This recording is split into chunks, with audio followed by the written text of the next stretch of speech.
Good evening, ladies and gentlemen.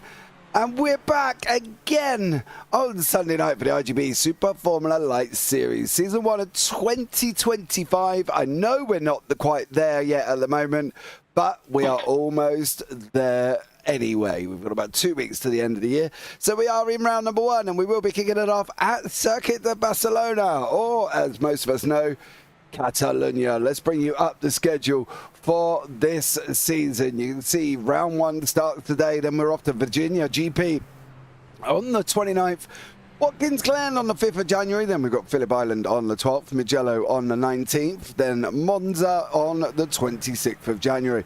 Then we've got Interlagos, Jerez, Montreal and Imola in February, Red Bull Ring and Zandvoort in March, and then of course our Formula Given Championship for the race for Vimala in the March the 16th. So that's all what's coming up this season. Now, there is a little bit of a joke poll going on in YouTube chat at the moment. Is Die Hard a Christmas movie? We had this poll earlier on and people did say yes. So I just thought I'd ask the Super Formula crowd to let me know what they think. And at the moment, 80% say yes, Die Hard is a Christmas movie. I'm sure that will be controversial. What have we got coming up for you this evening? Well, we have got 30 laps of Catalonia. We are just coming to the end of qualifying.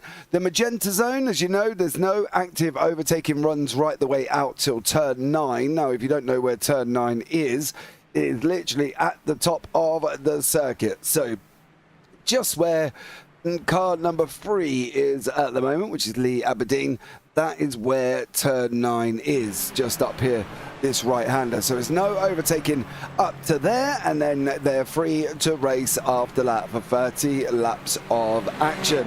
Patrick, welcome in. Nice to see you in YouTube chat again. Nice, only 2 people failed the vibe. Check out the poll so far.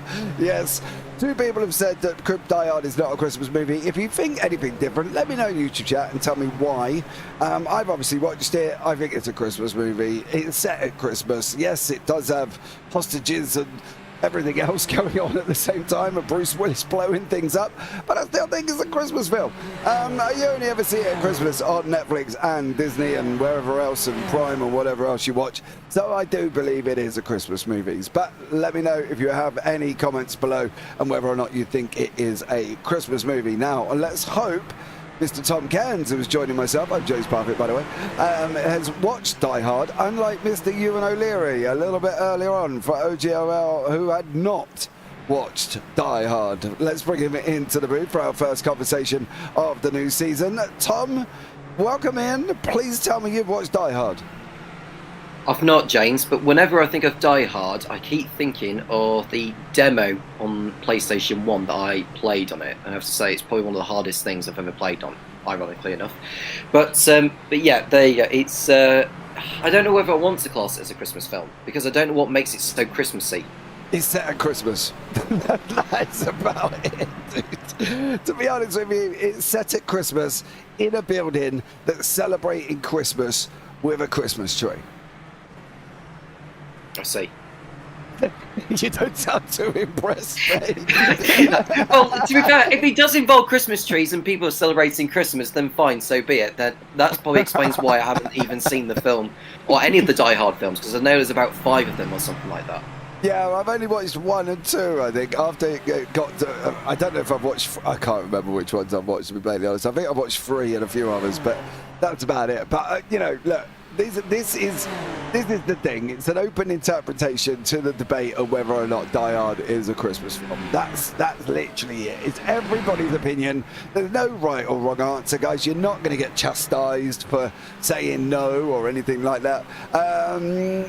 There's only one Die Hard movie. Don't look any further into it, says Patrick. I do agree. The others are a bit meh. You know what I mean? However, the other one with the hackers, that was quite interesting. I found that one quite interesting. But other than that, Tom, I wouldn't go out. But I would sit down after and chuck it on Netflix and have a watch, and you can let me know your opinions, whether or not you feel it's a Christmas film or not. Okay. But that is about it. Welcome in anyway. Thank you so much for joining us. If you are here for the first time, like, subscribe, turn on the bells. That would be absolutely amazing, as we're pushing the goal of 2,800 subscribers. So that would be absolutely amazing if we can get there. I'm not saying we're going to get there by the end of the year, but look, hey, hope for the best and everything else and all that. And hope everybody's going to have a wonderful Christmas. This will be, well, we've got one more broadcast and then we shut down over Christmas until we're back next Sunday, actually, with IGP coming back again, and then we've got nothing on until the 2nd of January. So we're taking a little bit of break here within JPB on that one. But Merry Christmas to you all. Hope you all have a nice Christmas and get everything you want from Santa. Now, let's get into the racing. There is a name that we know that has appeared for round number 1. Now, whether or not he's going to continue appearing for the whole of the season, and it isn't Luca Varani, mind you, it is Jesper Sandström, Tom. Now, we spoke a bit about him last season. When he come in, he won. That was basically it from Jesper. He came, he saw, and I think it was the last 3 rounds, last 2, Vimala and Nürburgring, that he took a victory as well. We're hoping he'll be here for the season because we think he'll be a good addition to the league. What do we think on Jesper Sandström? He came, he saw, he won. Do we think if he stays, he can win the championship this year? Well, if he stays for the championship throughout the entirety, he's got every chance of winning it. But as we well know, there are drop skulls involved in this league. So if he ends up missing 1 or 2 weeks, that might be all right to him because the same thing will apply to everyone else.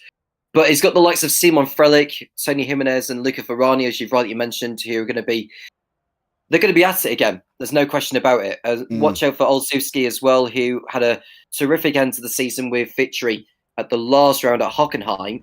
And don't discount the likes of Kevin Strumstra and Andy Flynn, because those two, in regards to racecraft, have something to throw onto the table. And now we've got the grid ready, James, so I'll let you run it down. Yeah, we've got Mackenzie Roon on pole position. The American does take the pole over Jesper Sandström. Then Lee Aberdeen in 3rd, Kevin Swenstra, Jakob Oleszewski, Simon Fessy, Brent Ruiz, Oscar Belcardi in 8th, Tony Jimenez 9th, and Andy Flynn in 10th.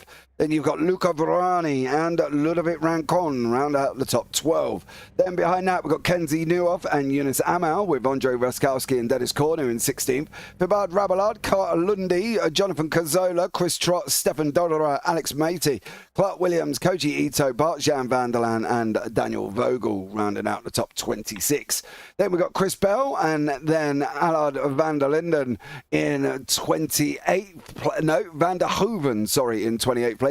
Eddie Amos, Adam Townsma, Patrick Williams, Joseph Lucas, Andrian Fernandez, and John McKenzie round out the top 34. Then we got Ignayan in 35th, Giovanni Salito, Robert Ridgway, and Dorian Rowe rounding out the top 38.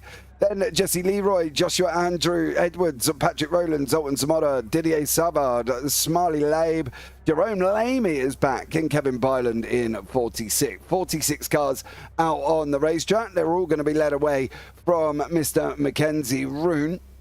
Let's see how it all goes. Hold on to your hats, ladies and gentlemen, because this is probably going to be a barnstorming opener, and especially when you have 44 cars, I should say, have taken to the grid. No Jerome Lamy and no Kevin Byland, which would be a bit of a shame if we can't get them on. But ladies and gentlemen, boys and girls, people of all ages, hold on to your hats. We got 3, 4, 5 lights. Ladies and gentlemen, it is green, green, green.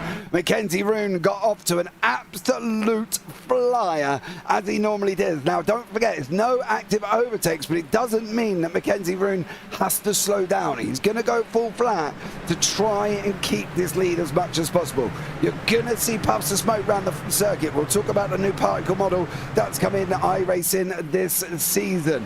So here we go with Mackenzie Roon doing a great job out in front. Jesper Sandström, Lee Aberdeen, Kevin Swenstra, then we've got Jakob Oleszewski, Brent Ruiz and Oscar Belcardi rounding out the top 7. Simon Fessy, Tony Jimenez and Andy Flynn. We've got a few more corners to go until we are officially up and running and racing through the left-hander now. It through turn 7 into 8. This is where we get excited, ladies and gentlemen. Everybody racing is up and running, and now we are green, green, green, Tom. And Mackenzie Roon doing what he did best. He got out in front straight away. Yeah, everyone behaving themselves from lights out. No dramas throughout. I'm just looking to see who has dropped down the order significantly. Castle Lundy has dropped all the way down. And for your information, Jerome Lamy and Kevin Byland have joined the race. I think, no, they haven't actually. So Castle Lundy hasn't got going either. So we have got 43 still running as the field come round to complete the first lap. And there is Mackenzie Roon will now know that he's got Jasper Sandstrom all over the back of him, and they'll be looking to go into the battle. There's no pit stops involved in this particular championship. It is a straight sprint, to put it into words, but the drivers will know that they won't want to take too many risks at this stage. Yeah, on board with Jakub Oleswinski now. He's got Kevin Swebster in front of him. Brent Ruiz, past champion, behind him. And this moment in time through the right-hander of turn number 3 on the run into turn 4. Ali Nasir, evening lads, evening sir. Hope you are well.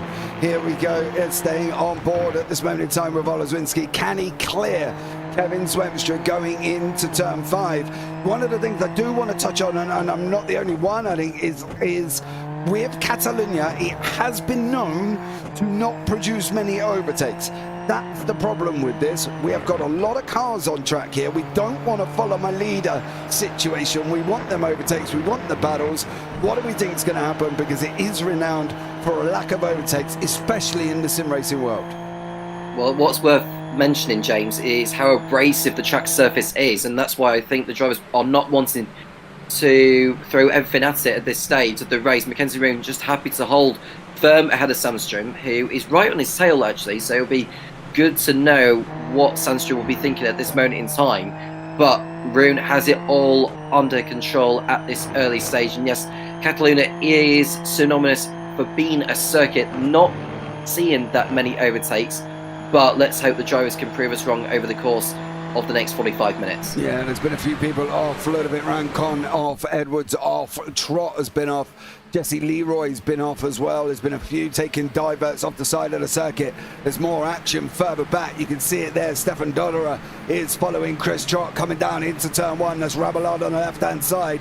Is he going to be able to make it round? Trott goes round the long way. He's got the inside for the exit out of turn number 3. Now we're on the run round now here, that long looping right-hander till we come into Repsol turn 4 here. Chris Trott all over Rabelard. Is he going to be able to get through? Rabelard's going to be there behind us at the moment. He's got that door wide open, but Trott is going to have that inside line going into turn number 5, and he gets the overtake done, Chris Trott. And then behind Rabelard, Jonathan Cazzola is also going to go through as well, is alongside Rabelard at this moment in time here once again. And Rabelard, unfortunately, just is very hard, Tom. Once you get bullied out of that inside line, you kind of lose everything, and then you're just bullied off. Yeah, and you're trying to get back into that rhythm, trying to get back onto the racing line so you're not losing too much time. And I think it's just going to come down to, you know, settling for the maximum you can get as far as this race is concerned, because there's no way someone like Thibaut Rabillard is going to be able to find his way all the way up to the front with the nature of this racetrack. Looking at Alex Metti, who is in a fight with the Brit, who's in Clark Williams, isn't it? So Clark Williams all over the back of the Frenchman as they exit the last corner to complete yet another lap. Simon Fessy with a new fast lap. Or is that Clark Williams gone off? I think Williams had just gone off the road, and yeah, he's lost a ton of places thanks to that. Yeah, he's also spat a ton of debris on the race circuit as well, which you can see adds to the immersion as well. But Alex Meady from Unity gone up the inside of Rabelard down into turn 1. Great job from him. Great action taking shape up here as well. Kevin Swemstra, Ola Zawinski, Brent Ruiz, Simon Fessy, they're all continuing to fight. The opening round of the opening season, you want to lay down your marker. You want to take the victory before you've even got going here, just to tell everybody, look, I am here, I am not letting go, and this is what's going to happen. So they've got to be aware of all of these cars out on this race circuit. Are we going to get back markers? That's going to be the interesting thing, and whether or not it plays a part over the next 26 laps. We'll have to wait and see, and it depends on how many casualties we end up seeing, which will force those drivers into the pit lane. and the leaders won't be thinking about it at this stage. And Sandstrom taking the lead from Mackenzie Roon, not hanging around for any longer. He wants the leadership. How long we'll be able to keep hold of that remains to be seen. We're right on board with the Dutchman, Kevin Stremstra, who's in 5th position behind Jakub Olszewski. And behind Stremstra is the American Brent Ruiz. And we're going to see a replay of Sandstrom's overtake on Roon around the outside, or on the inside, I should say. And I think that was coming along, and Roon didn't fight that, did he?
Which is great to see. And we've got 2 retirements already at the expense of Smil Labe and Kuchi Ito. I don't know where they've managed to do that, but either way, they are no longer circulating round. So those 2 are out of the race. 41 still going as we speak.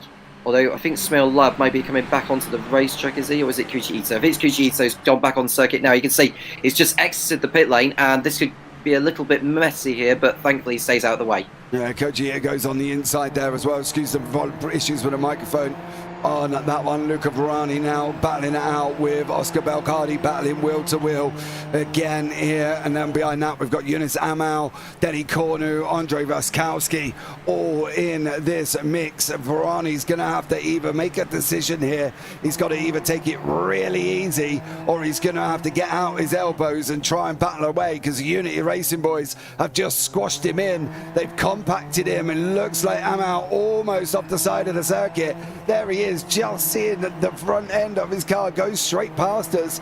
Now, that was Rancon, sorry. Now Amal's tucked in right behind us. Poor old Luca Varani, he's going to look around. He's thinking it's going to be deja vu, because he's going to be Unity racing everywhere. Well, there's a car going off in the background. I couldn't quite tell who that was, but he went off track at turn 8. And it looks like he's just moving out the way to let someone through. It might be a back marker thinking of it.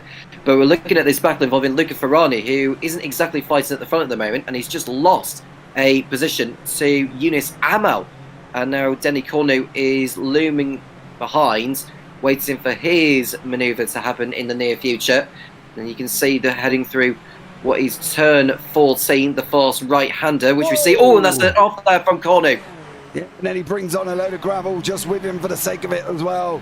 Big off by Denny Cornu. Kozola's just going to go past Vaskowski. Vaskowski goes and allows Kozola to go in front of him. That was a big off for Cornu. Rancon, Amal, Varani still battling around. Then you've got Ruiz, Swemstra, Lozwinski, Mackenzie Roon. These guys are all fighting. Lee Aberdeen is just up the road. He's trying to close on Swemstra. He's got past Mackenzie Roon. And unfortunately for Roon, as much as we loved his start and he was going forward, he's spending more time at the moment, dropping a couple of places. Yeah, well, he's thinking about the long game, I should think, James, but you can tell that Lee Aberdeen, as fast of a driver as he is, he certainly knows his way round here anyway, so I'd like to think that he'll just take it easy from here on in and start closing on Sandstrom. You can just see all the gravel being kicked up in the background. It makes me think it's spray, but it's not. It's gravel that's been left over by other drivers onto the circuit.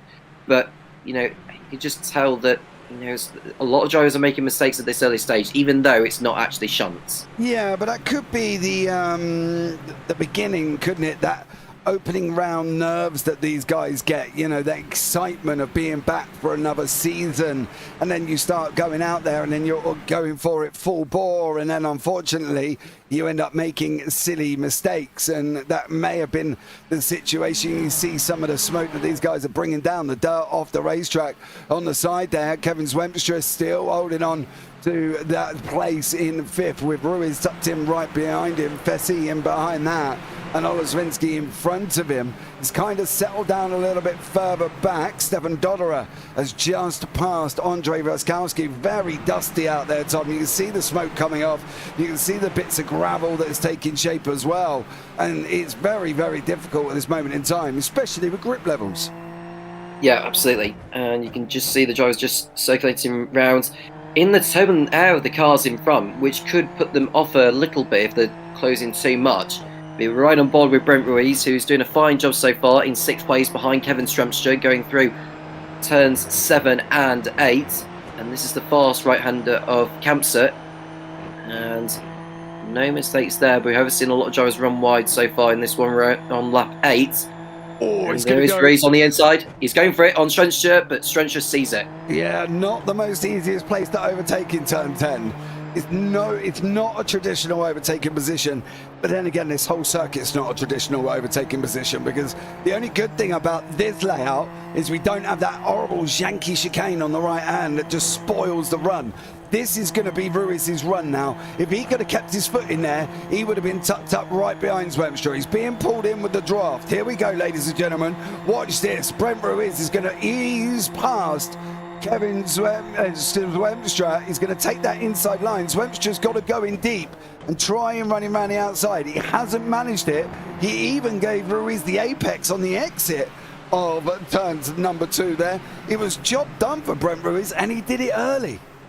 Yeah, that was as sweet as you want, and Ruiz just took it like candy from a baby, didn't he? And into 5th place he goes, and now he's looking at Olszewski next, who's less than a second in front. And back to the front where Jesper Sandström, who is extending the margin slowly over Lee Aberdeen, but it's a matter of time before Lee Aberdeen starts closing in that gap. I want to compare the times between the top 2 just to help me analyse. So in the last lap, Sandström did a 1:39, Aberdeen did a 1:31.2. So you can just tell that Sandström is bridging out the gap, and even more during the course of this lap. Yeah. He definitely is, but he's putting Aberdeen right under pressure from Roon, who's being chased down by this group of cars. If this all get into contact, there's going to be almost a 7-car fight, if not more. You can see right the way down to 9th of Andy Flint just sat there. Yunus Amau has made a mistake. Yunus Amau is off the circuit. Oh, what did this young man... Oh, he's on the grass. Hold your brakes, mate. Hold your brakes. No. Oh, good job. And then spits a little bit of gravel back onto the racetrack. You saw the little bit of the particles coming back on. That is a new immersion that's taken taken effect this season. Gravel and dirt and whatever gets thrown on the racetrack by people coming out will be recognised on the race circuit. It does stick to your tyres. You can get rid of it within a few corners or so, but unfortunately you will have reduced grip for that period of time. That just adds to the immersion on that one. Zwemstra's off the side of the circuit. Kevin Zwemstra. Oh, that wasn't on his own.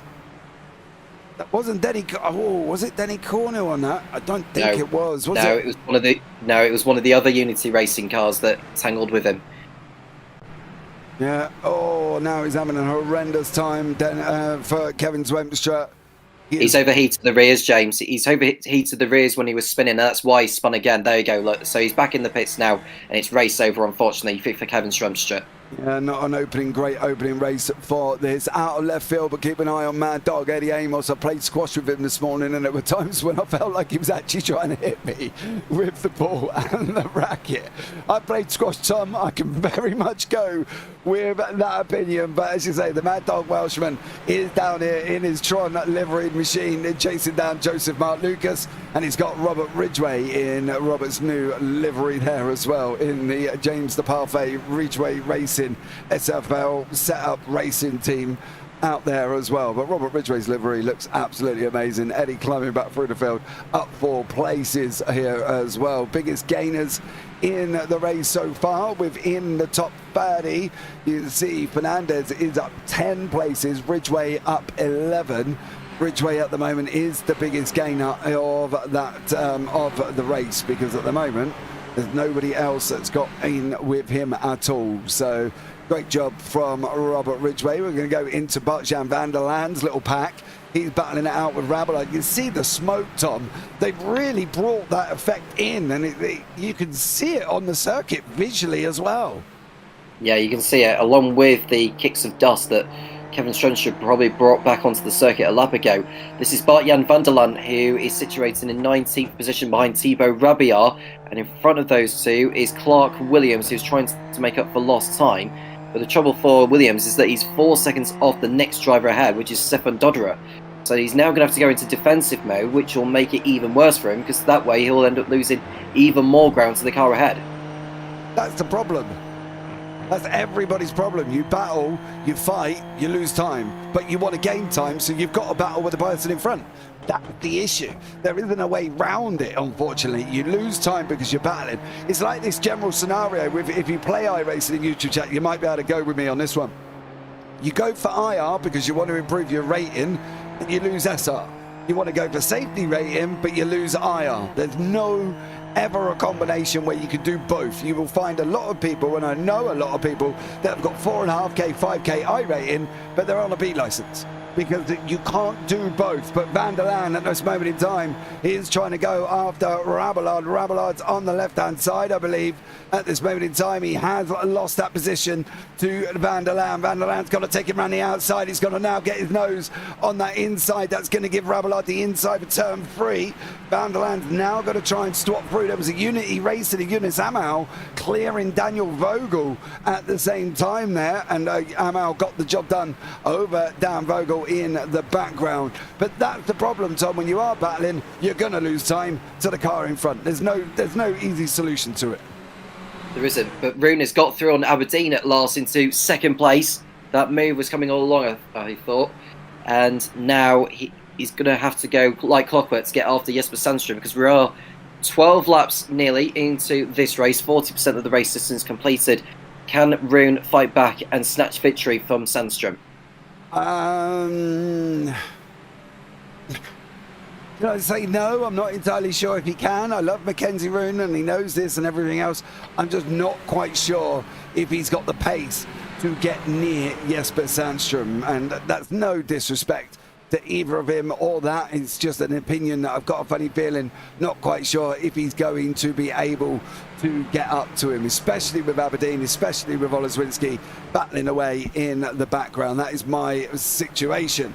Rankon has just gone after and past Luca Brani. That's another Unity Racing car that's gone past Luca Brani. That's 2 currently. He did have a third who made a mistake, and then Denny Cornu, who's going to be the next Unity Racing guy trying to come through. Bart-Jan van der Land and Rabelais, it's almost deja vu once again. Yeah, well, Van der Land is losing ground by the looks of it. He's just lost another place to Yunus Amal, who is making up for lost time off that spin at turn 10. And Van der Land's not taking it lying down, but he knows there's no room for him to get back through, so that's Amal up a place. There's not really much change inside the top 10, James, right now, not involving the likes of Simon Fessy, Andy Flint, Tony Jimenez, and the 2 Frenchmen are also at the back of the end of the top 10, Oscar Belcardi and Ludovic Ranson, just playing it steady in this first race. Yeah, I do agree on that one. Ali, you've got to be a little bit more optimistic there, son. Sandström is just being a menace with his pace. He's very quick. He conquered last season. To say, took the win at Imola, took the win at the Nürburgring as well. I believe he had an incident at Hockenheim, if I'm not mistaken. He did get pole and he did get the fastest lap, but he didn't get the victory. I believe he made a mistake at the last race of last season. But he came, he saw, he conquered, and this is why we discuss whether or not he is right for the championship. We've seen, this is why Luca Varani keeps seeing Unity Racing. He goes in front of one, loses it again. He goes in front of him, he loses it again. He's just cleared Rancon once more, and now Varani's got two of them coming at him again. What is Varani supposed to do? Because when you have teammates working in behind you, it's difficult to hold on. Yeah, almost engulfed by the likes of Ransom and Cornu. And these two are going at it and putting Varani under pressure, but Varani did get the overtake completed at turn 1. That's another position gained for him. Now Varani, looking at where he started on the grid, he started 11th on the grid, he lost positions at the start, and he's coming back through the field now, thankfully, but he's got some ground to make up on Bill Cardi, who's another 2.5 seconds clear of him. So we're approaching the end of lap 14, nearly at half race distance. Sundstrom looks to be in good control right now, but the battle for second is raging on between Rune, Aberdeen and Elzewski.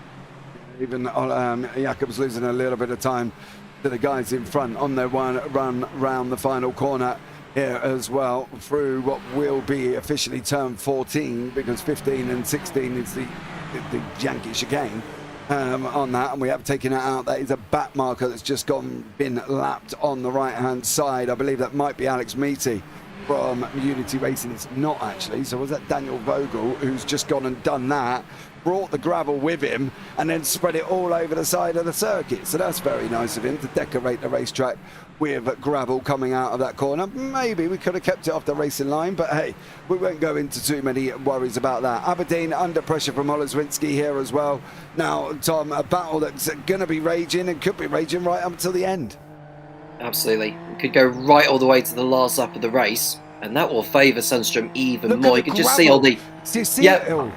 I was going to allude to that, yeah. So that you could just see the tiny parts of gravel that have been kicked onto the circuit. It's very, very distinctive, increasingly, and I wonder how long it'll be before we start seeing mistakes from the leaders. The sooner we see, the more we see of that gravel being kicked onto the racing line. The fear is if it's kicked in on the racing line in a very difficult corner like this one, or in the next right-hander, you know, they've got to play it by ear with these now, because they can't just keep going fall flat and hope for the best, because if they go round a corner and there's gravel all over the racetrack, they go to accelerate, they're going to go absolutely nowhere apart from doing more pirouettes than a ballerina.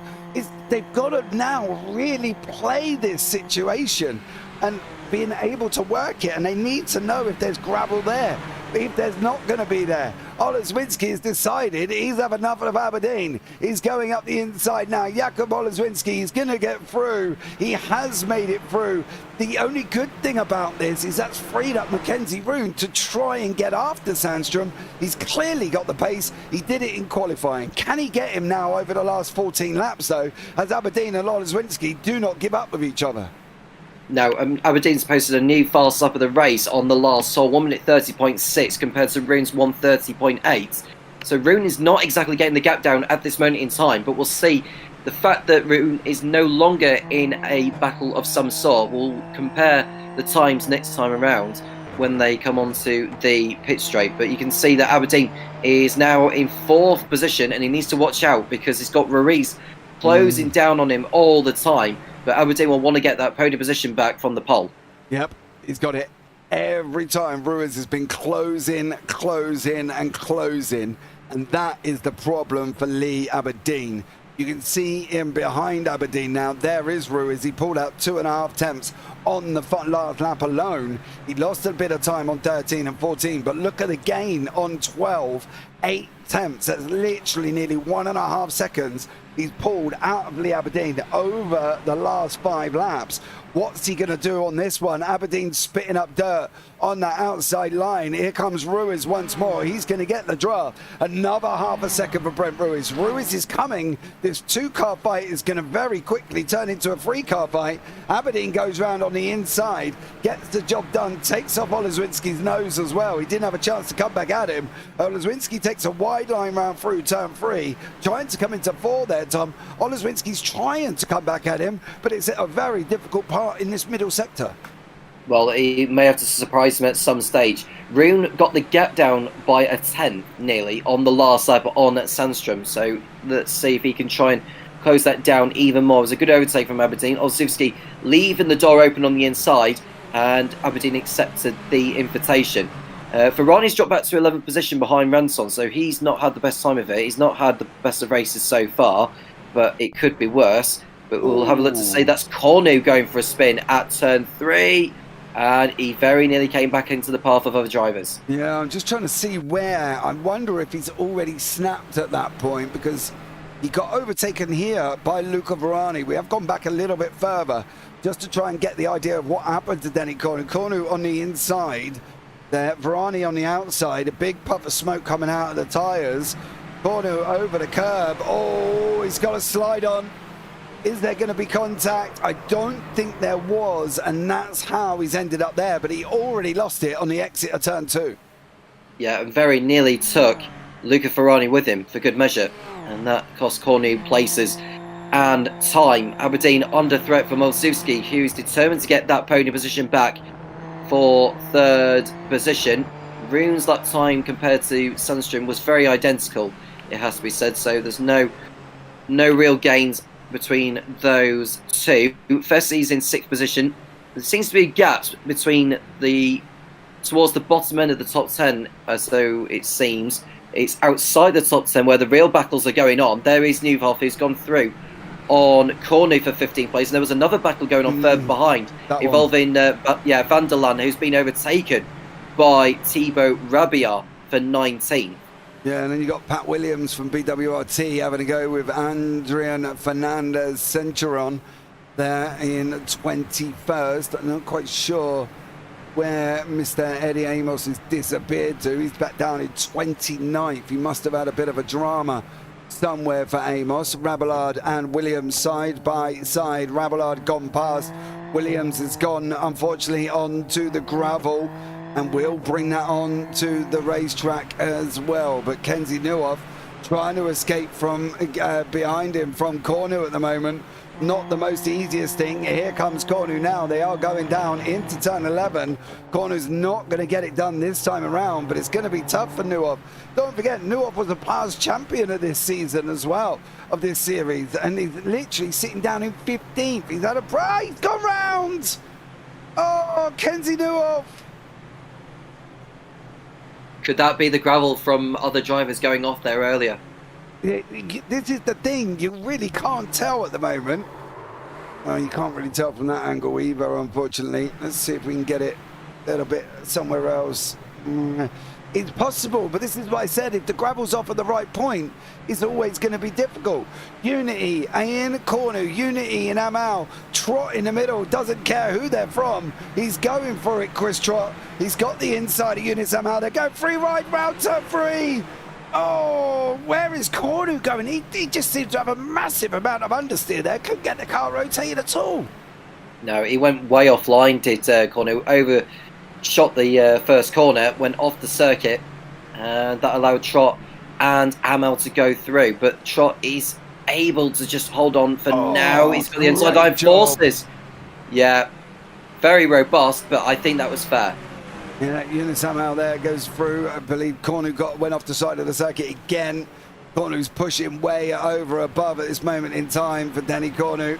He's got Van der Laan in front in there. That is a back marker in actually front of Eunice Amal. No, it's not. It's Chris Trott in front of Eunice Amal. Who is in front of Denny Cornu? That is a back marker of Zwemstra, who's come out and gone in and come back out again.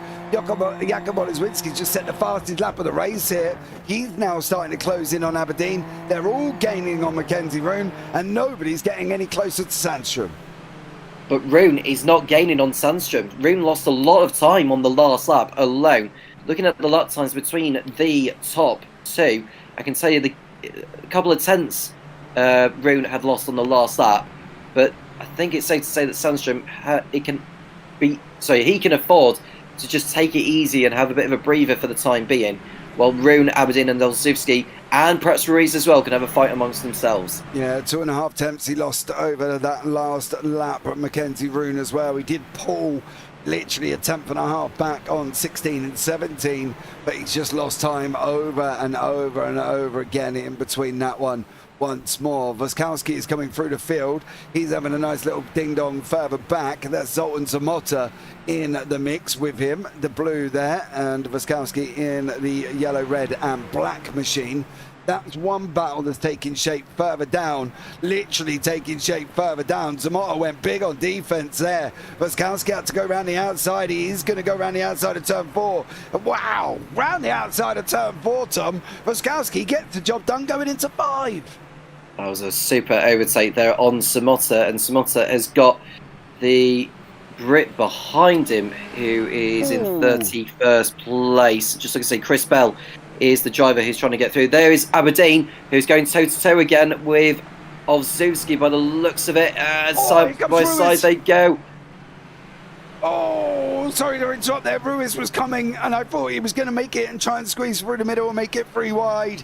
He didn't. He thought better of it. They have, however, pushed Olszewski onto the outside line, and he has lost 2 places there, Tom. Great move, but boy, oh boy, did I definitely believe that Brent Ruiz was coming in like a banshee. Yeah, that came out of nowhere from Ruiz, and now he's got himself a chance of a podium if he keeps it up. And Aberdeen, well, it's good to see him get that overtake done on Olszewski, but it's far from over. Yeah, absolutely there as well. Ali, the new debris is a feature I didn't know I wanted until they added it.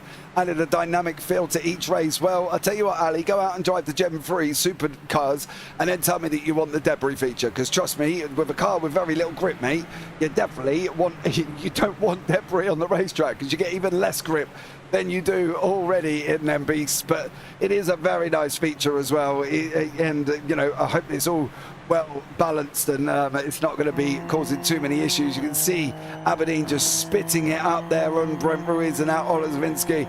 The problem with Olszewski is the fact that he's now got draft from Ruiz, who's got draft from Aberdeen, who's on the defense like a prize fighter, like Tyson Fury last night was. And at the moment, he's trying to get through. Hold on here. Ruiz is trying to force him around the outside. He's on the outside of 1. He gets the job done into 2. Is this now Olszewski's chance to come back at him? But at the moment, Brent Ruiz clearly did not make it through and now can't hold on to the inside as well. The outside line of turn 3 is definitely causing a problem, Tom. And I do wonder if it's because there's debris out there. Well, yeah, there's a lot of gravel all around. And this is what we expected to see in the closing stages, with all the gravels being picked up on the racing line. Olszewski's on the threat now from Simon Fessi, who we've hardly spoken about in this race. He has somehow got into the fray for that final podium position between Aberdeen, Ruiz, Olszewski and himself. Yeah, absolutely. Pat, I do know what you're referring to on that one. That was Mr. O'Leary last Sunday, I believe, for Jack Ashton's Cocoa Beach Championship, where we ended up thinking that the engine blew up and all it was a big load of dust come out the back of the car. And Mr. O'Leary did get rather excited at that point, Tom, and screamed his engine. He's blown the engine. And it wasn't. It was literally the smoke from the debris that we didn't realise was quite going to play in effect, should we say. So I am aware, Pat, what you're talking about. Nice little dig at poor old Mr. O'Leary, who sat at home enjoying his Sunday evening, not knowing that you're giving him grief, Pat, in YouTube chat. But Olszewski still going with Ruiz still going with Aberdeen, and at the moment Ruiz just cannot get that position. That is a back marker in front as well. I hope he plays the game. He does. Ruiz is going to go on the inside. You see the dirt and the dust and debris spitting off the cars there, and you just saw the long draft, the dust that's coming out the back end of Brent Ruiz. Well, Ruiz has got the move done splendidly so as well. He's come alive in this race in the closing stages.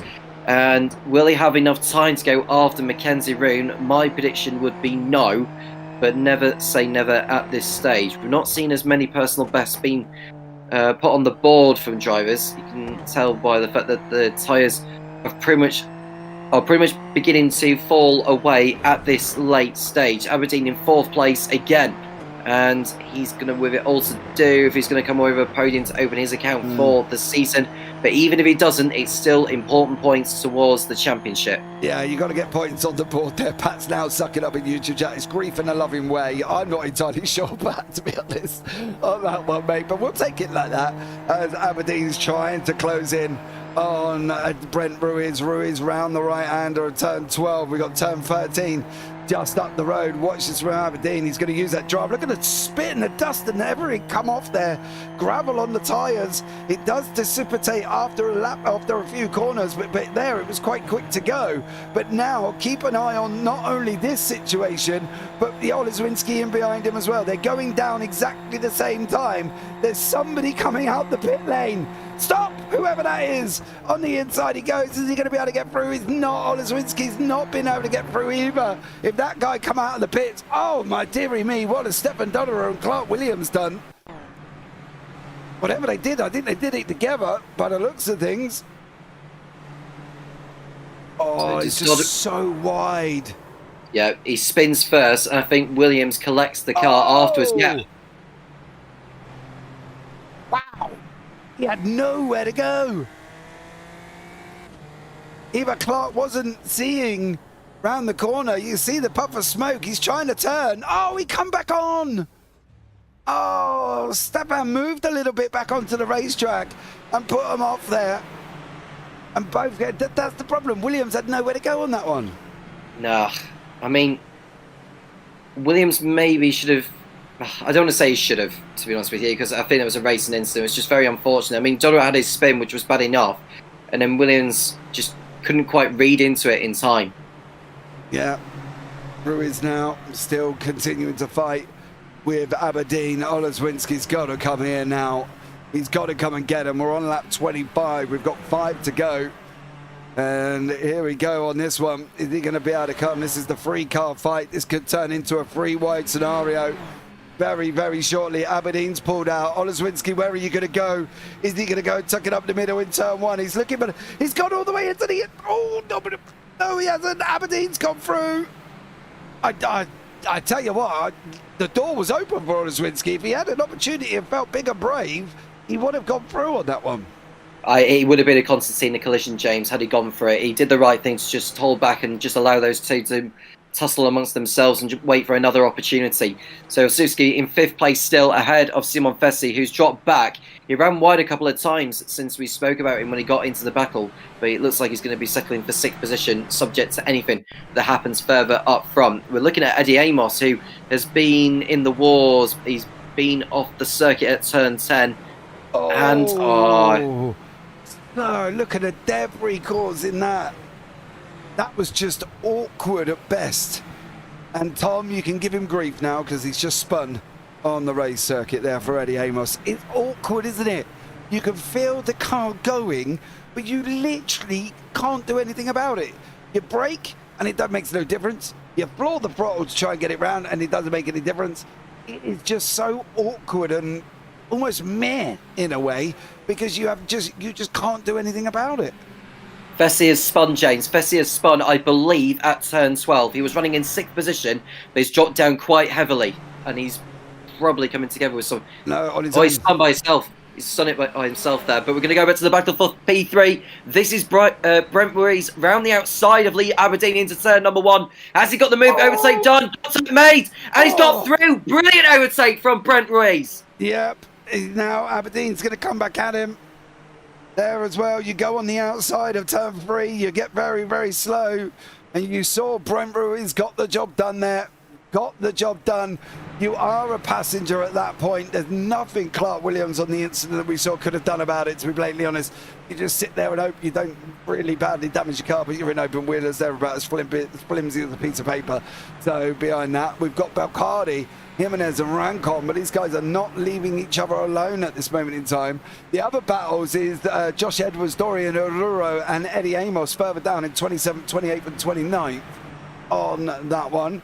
And it's very, very tough indeed further back. They're still fighting it out. Bacardi and Rancon have swapped positions with Jimenez. That's all kicking off further down. But at the moment, Ruiz, Aberdeen and Oleszewski just are not shifting each other here and literally stuck tooth and nail every time they go down the start-finish straight. Well, it's game on for the final podium position again. I know we've said that so many times in this race. Simon Fessy, after his spin, is running in 11th place now. Up to 6th place goes Andy Flint, Tony Jimenez, Ludovic Ranson, Belcardi and Luca Ferrani are in the top 10, but we're about to see another switcheroo for P3. There goes Aberdeen on Ruiz into turn 1. Will obviously follow suit. Contact, mate! Oh! Jakub Oleszewski hit him. Oh, Brent Ruiz has gone round. Oh, no. And that all stemmed from the fact that he was trying to give Oleszewski gap. He knew he was coming. Look at him pull out. He pulls out. And then he goes onto that slippery, gravelly, dirty stuff. And then around he goes, all trying, wow. And then that rejoin nearly got him absolutely T-boned. But all because he was trying to avoid an accident. Well, that was inflicted by Oleszewski. He just came too close, really, and just nudged Aberdeen forward, which sent Ruiz taking evasive action. And, yeah, I'll leave that for the stewards to decide afterwards, because that looked quite avoidable in my mind, James, yeah. If I'm going to be brutally honest with you. But you're just looking at Belcardi now. He's in a fight there with Tony Jimenez. And Luca Ferrani's got up another position because of Ruiz's spin. And Belcardi just allowed him to go through rather easily. Has Belcardi picked up an issue? Yeah, I don't know if he had a slowdown there as well that might have caused him a problem. But it's all kind of settled down a little bit all the way through the field now. There's a few people on that one. Brent Ruiz has called it a day. It looks like he's disconnected and he's out. I do feel sorry for him because he was trying to avoid avoid Oleszewski. Watch his steering wheel. Watch the reaction. He's going to put it left. Oh, he didn't, but he did move. I wonder if the old internet may have played a part on that one. If it did, that was a massive dose of it on that there as well. And unfortunately for Brent Ruiz, it's caused him no end of issue. Let's pick up on what's going on a little bit further down. Dodora and Zumata seem to be very tight together here. Is there only one temp? About 3 temps apart now. Well, he's right on his tail now, so this should be a rather slam dunk overtake for Dodora after that coming together with Clark Williams not too long ago. And he should get onto the tail here, and there should be a slam dunk overtake from the Dutchman. Well, here he goes.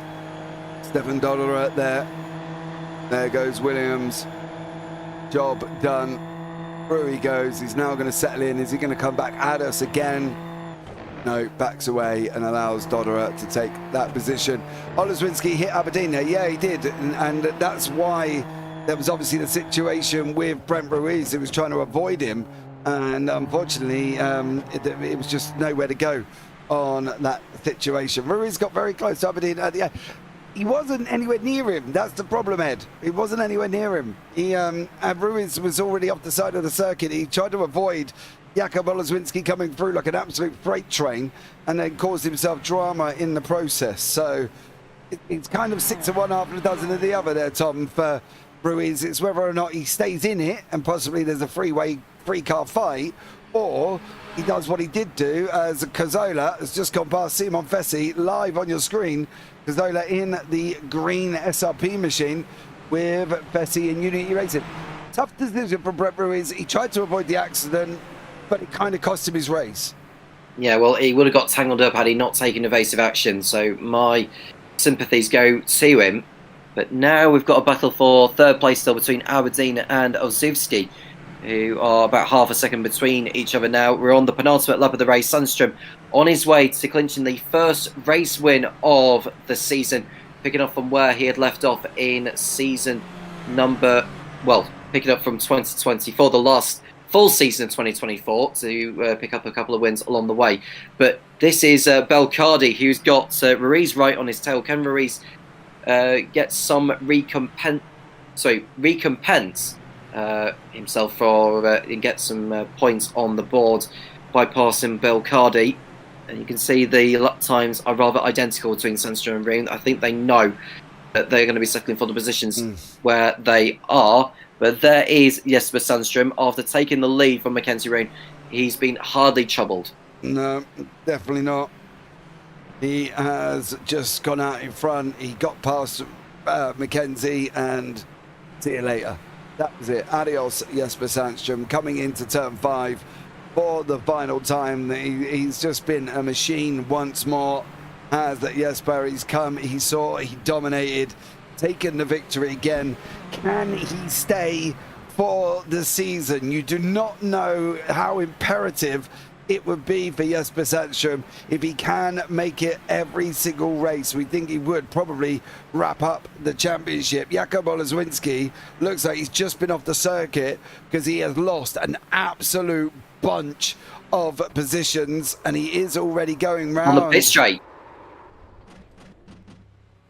That was very weird.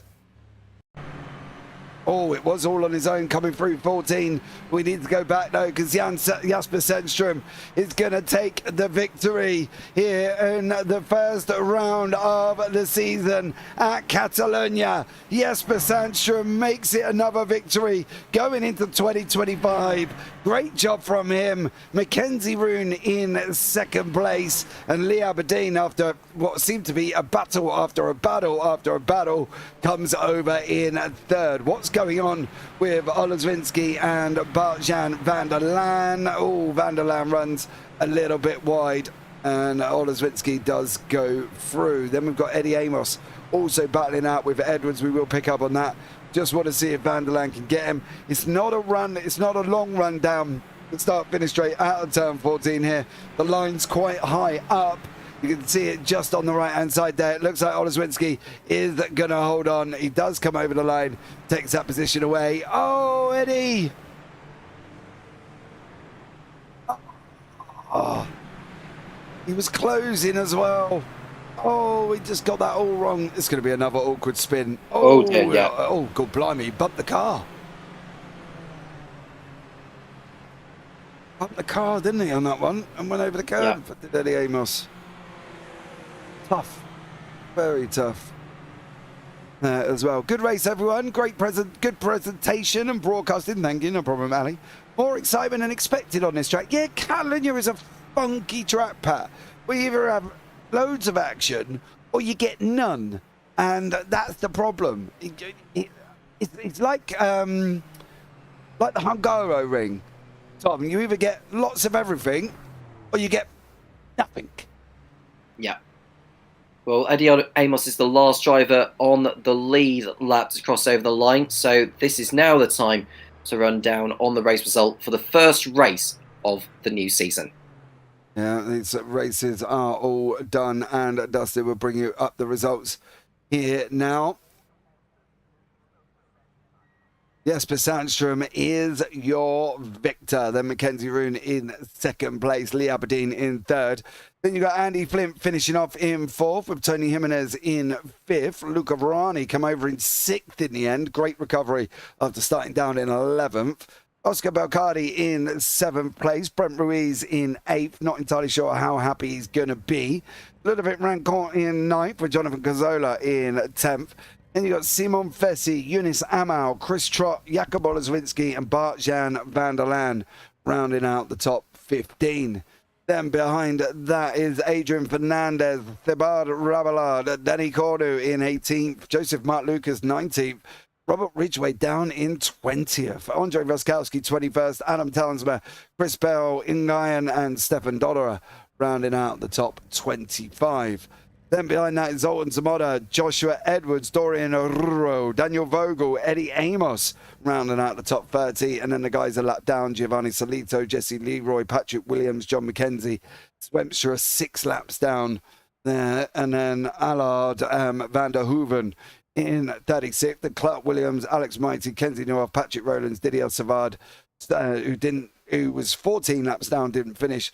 Snow Lab, Koji Ito also didn't finish start, and then and Jerome Lamy and Carter Lundy with Kevin Byland also didn't finish off either on that one. Great opening race, better than I thought we expected it to be. Yeah, I couldn't agree more, James. We had quite a lot going on. I don't think in the top 10 as much as it was further down the order, but we've got plenty more action to come in this championship with where we are going. As far as circuits are concerned, we go to Virginia next time out, and hopefully that's going to be quite a spellbinding way to wrap up the calendar year of 2024. Virginia's always going to be interesting, but there is the schedule. Some great tracks on there as well. Pencil in March the 16th, guys. Don't forget as well, we do the Race for Vimala charity race. So please come along and get yourselves involved in that, where the drivers end up in their countries. So it's like a country team battle. Now, to the most important part of this as well. Have we decided Die Hard is a Christmas movie? After 36 votes and 2 broadcasts in a row, it's officially a yes. I think we can safely say that Die Hard is a Christmas movie. Join us again, guys, tomorrow night as we got the SR8 Championship going back again on that one. So join us for the SR8s kicking off on the 23rd, and it's Mosport, so Canadian Tire there as well. So the JPB Radical SR8 Championship goes to Mosport tomorrow night as well. But that's going to wrap it up here for us once more, and I think you can safely admit the racing has been absolutely amazing, and a great job from all of these drivers. Some nerves out there that you can see, but most of them will be settled in for the season to go. But that's going to round it off.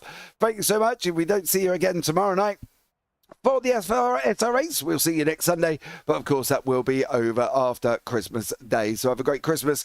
Don't eat too many mince pies. And as my kids put it, don't want to get a dad bod like me. I've been JB. I've been alongside Tom Cairns. Take care. Have a great week. And you never know, we might see you on the track sometime. Good night.